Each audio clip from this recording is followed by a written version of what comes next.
TIL in 2005. Joaquin Phoenix flipped his car.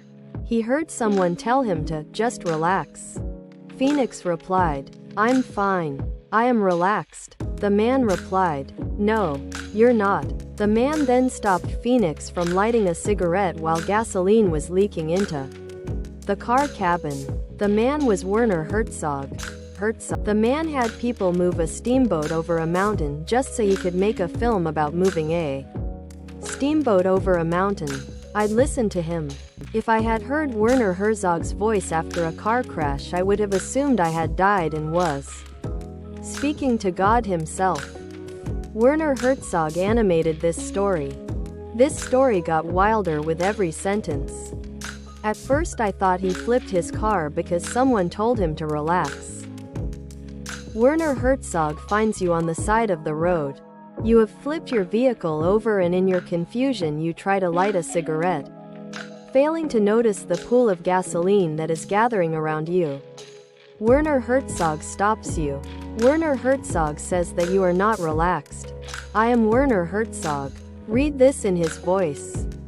TIL about Dyer's Burgers, who have been using the same grease to cook for over 100 years. Grease of Theseus? Doesn't grease chemically change at some point? Seems like eventually you are no longer talking about food. As a burger guy, Dyer's was on my bucket list. I finally was passing through Memphis a couple years ago and stopped for lunch. It's quite possibly the best burger I've ever had. I'm assuming this is the same concept as perpetual stew, which was common in the Middle Ages. Same deal with the way Tootsie Rolls are manufactured, with a small amount of the previous batch in the subsequent batch.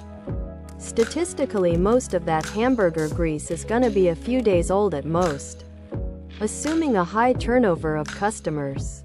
Sure, there will be a few ancient grease molecules in there. It's systematic hydromatic. The article says people even order the burger dipped in more 100-year-old grease? Question mark. TIL Flappy Bird, released in May 2013, became a sleeper hit in early 2014, and by the end of January, it was the most downloaded free game on the iOS App Store, earning $50,000 a day. However, the developer soon removed it, citing guilt over the game's addictive nature and overuse, and the overpriced used smartphones because they had Flappy Bird installed. Those were the days.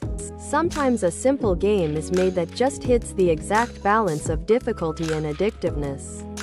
And this one did it perfectly.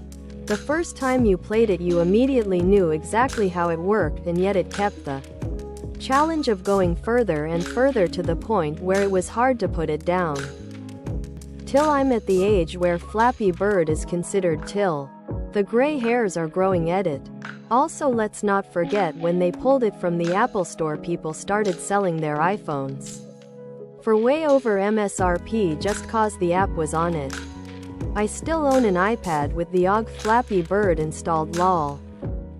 Removed. I recall. The creator received a volley of online threats which I'm sure wouldn't have been easy to deal with.